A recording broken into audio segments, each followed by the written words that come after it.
ନମସ୍କାର, ଜୟ ଜଗନ୍ନାଥ। ଚାଲନ୍ତୁ ଜାଣିବା ଏକ ଏଜୁକେସନ୍ ଖବର। କିଛି ଦିନ ତଳେ ଆପଣଙ୍କର ମୁଖ୍ୟମନ୍ତ୍ରୀ ମୋହନ ଚରଣ ମାଝୀ ଆପଣଙ୍କର ମାତୃତ୍ୱ ଛୁଟି ନେଇ ଘୋଷଣା କରିଥିଲେ। ବର୍ତ୍ତମାନ ତା ଅର୍ଥ ବିଭାଗ ଦେଖନ୍ତୁ ତାର ସ୍ପଷ୍ଟୀକରଣ ଆଣିଛନ୍ତି।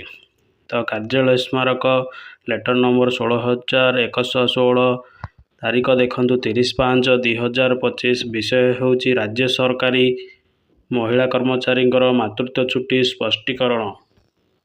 ତ ଏହି ସ୍ପଷ୍ଟୀକରଣରେ କ'ଣ ଅଛି ଦେଖନ୍ତୁ।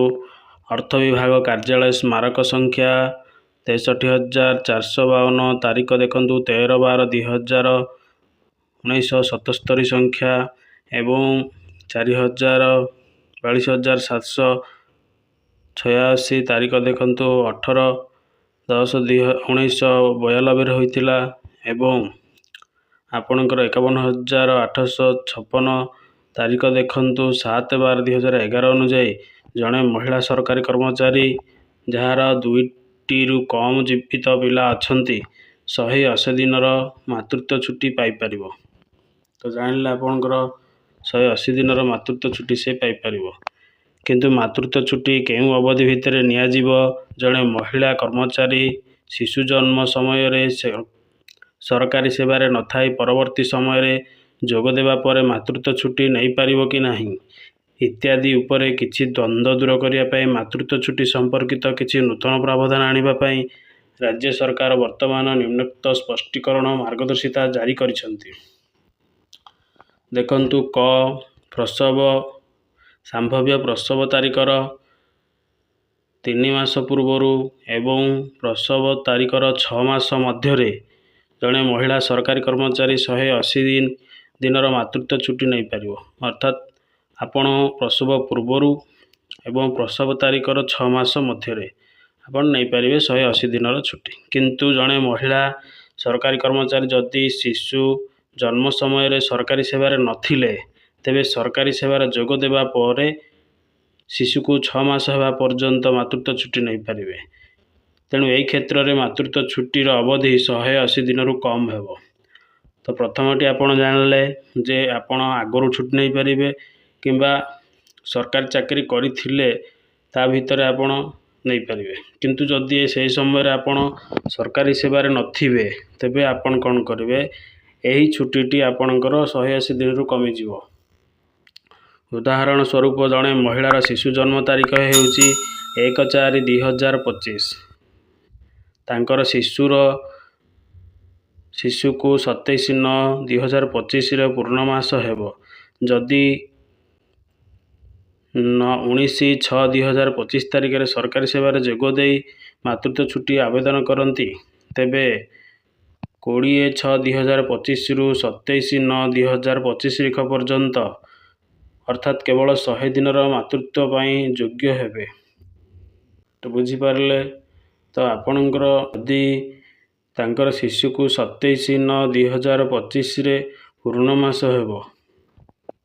ଶିଶୁଙ୍କର ଜନ୍ମ ତାରିଖ ଦେଇଦେଇଛି ଦେଖନ୍ତୁ। ତ ଜନ୍ମ ତାରିଖ ପରେ ଯଦି ନେବେ ଆପଣଙ୍କର 100 ଦିନର ହେବ।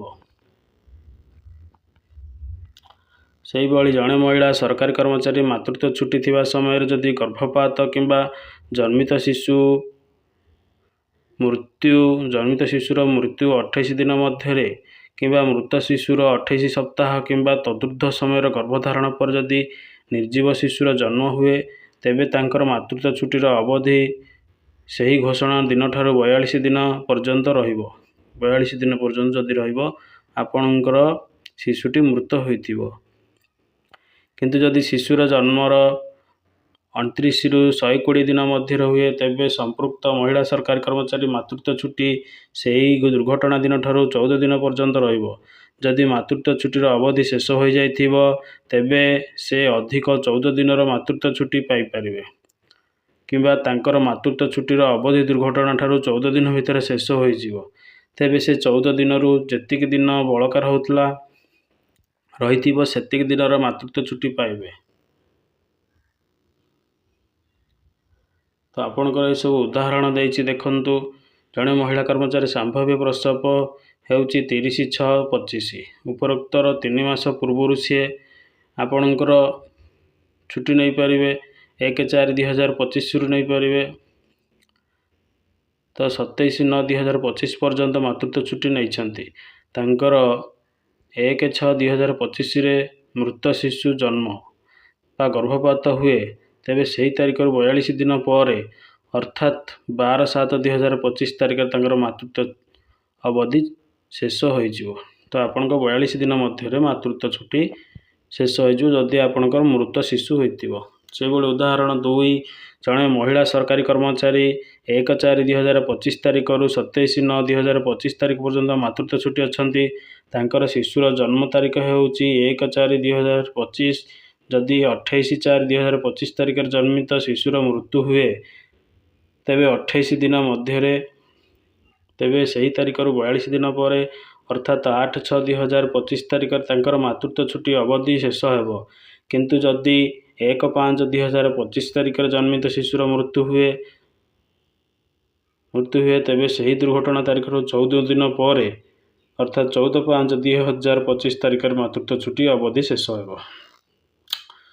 उदाहरण 3 देइछि देखंतु जड़े महिला सरकारी कर्मचारी 31/1/2025 तारीख 29/7/2025 पर्यंत मातृत्व छुट्टी नहीं शिशुर जन्म तारीख होउची 1/4/2025।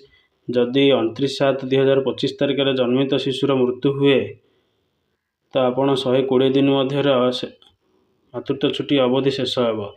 तेबे सही दुर्घटना ठारू 14 दिन पर्यंत अर्थात 12/8/2025 तारीख पर्यंत मातृत्व छुट्टी नहीं पारे। यही क्षेत्र में मातृत्व छुट्टीर अवधि 194 दिन तारीख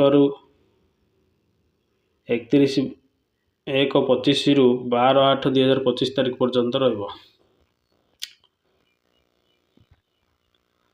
तो पूर्वर जेते थर मातृत्व छुट्टी नहीं थिले भी जड़े महिला सरकारी कर्मचारी तांकर द्वितीय जीवित संतान रखिबा पई बारंबार मातृत्व छुट्टी नहीं पारे। तो आपणकर द्वितीय संतान पई बारंबार नहीं पारे।